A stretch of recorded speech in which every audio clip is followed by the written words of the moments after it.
O Senhor esteja convosco, Ele está no meio de nós. Proclamação do Evangelho de Jesus Cristo segundo Marcos. Glória a vós, Senhor.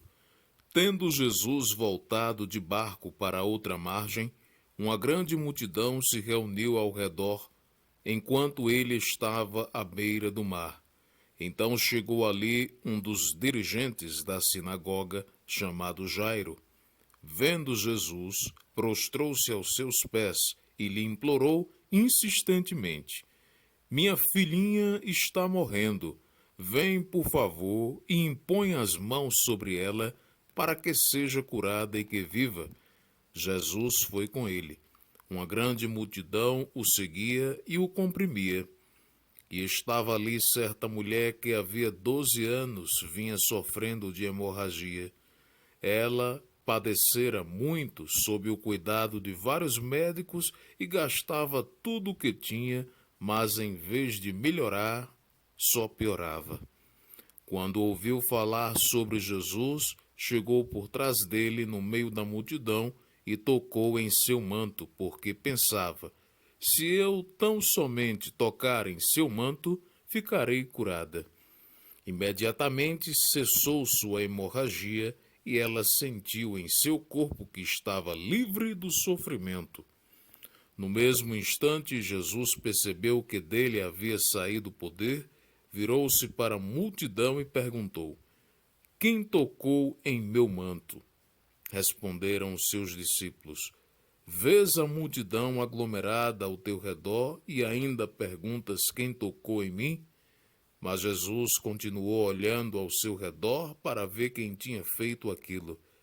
Então a mulher, sabendo o que lhe tinha acontecido, aproximou-se, prostrou-se aos seus pés e, tremendo de medo, contou-lhe toda a verdade. Então ele disse: Filha, a tua fé a curou. Vá em paz e fique livre do teu sofrimento. Enquanto Jesus ainda estava falando, chegaram algumas pessoas da casa de Jairo, o dirigente da sinagoga. Sua filha morreu, disseram eles. Então, não precisa mais incomodar o mestre. Não fazendo caso do que eles disseram, Jesus disse ao dirigente da sinagoga: Não tenha medo, tão somente acredite. E não deixou ninguém segui-lo, senão Pedro, Tiago e João, irmão de Tiago. Quando chegaram à casa do dirigente da sinagoga, Jesus viu um alvoroço com gente chorando e se lamentando em alta voz.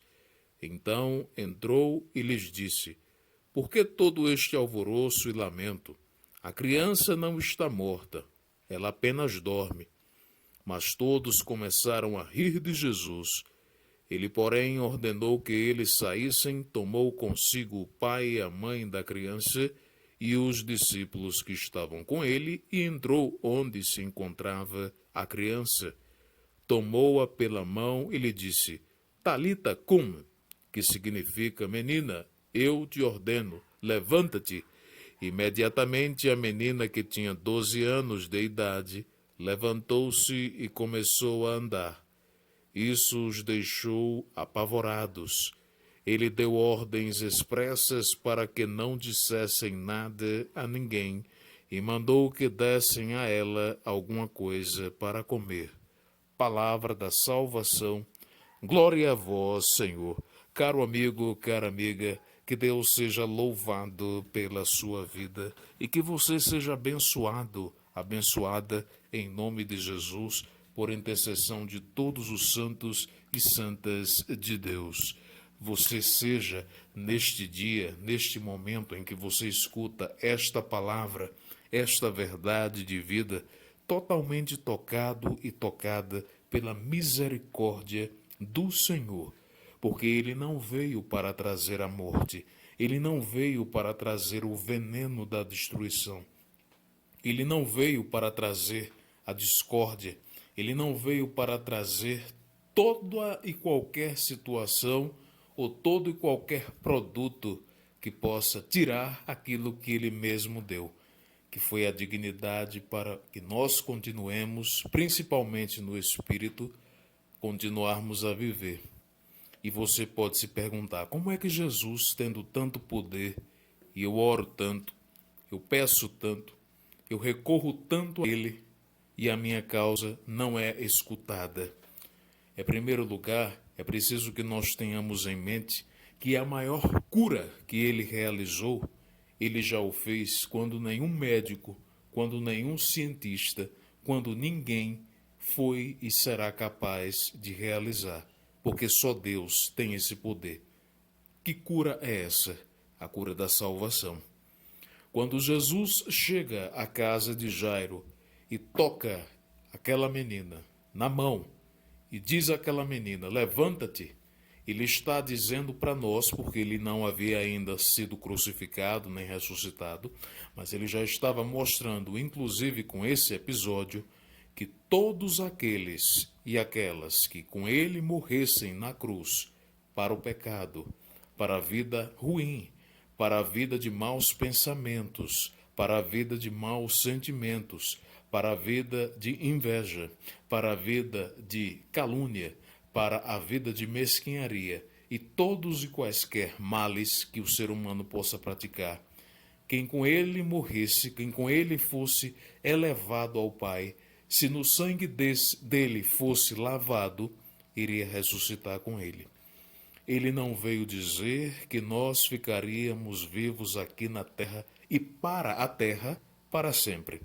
Mas ele veio nos dar a confirmação com a sua ressurreição de que ele, o Pai e o Espírito Santo nos deram vida e para a vida eterna ele nos conduz.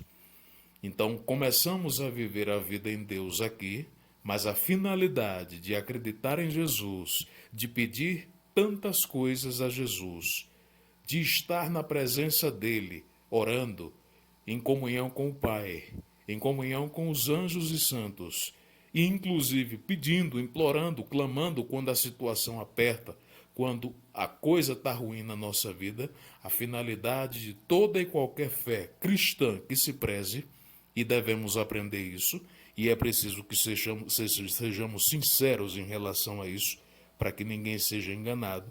A finalidade de uma verdadeira comunhão com o Senhor não é permanecer aqui na terra, não é alcançar graças para ficar eternamente aqui na terra. Então daí já está a resposta. Esse episódio, essa cura que ele realiza, é o sinal de que a cura maior ele iria realizar pela cruz e pela ressurreição. E nos dizendo que o reino dele não é daqui, mas é da eternidade com o Pai e com o Espírito. E que quem for dele verdadeiramente, não só chamar pelo nome, não só chamar quando está em situação de perigo pedindo socorro, para ele resolver apenas problemas aqui e agora daqui da terra, mas em comunhão com ele, acreditando que ele é Deus e não apenas um resolvedor de problemas quando a gente quer, pede e insiste, mas quem estiver com ele, principalmente porque ele é Deus e porque veio nos alertar e nos apresentar o reino eterno, que não é aqui, com ele reviverá, com ele estará levantado e driblando a morte, passando por cima da morte, passando por cima de qualquer doença, principalmente as doenças da alma. Porque por pior que sejam as situações que muitas pessoas possam provocar na nossa vida, pior que seja uma doença que possa nos tirar o conforto e nos incomodar, às vezes o principal inimigo, o principal sinal que pode estar fazendo mal à própria pessoa pode estar dentro dela mesma.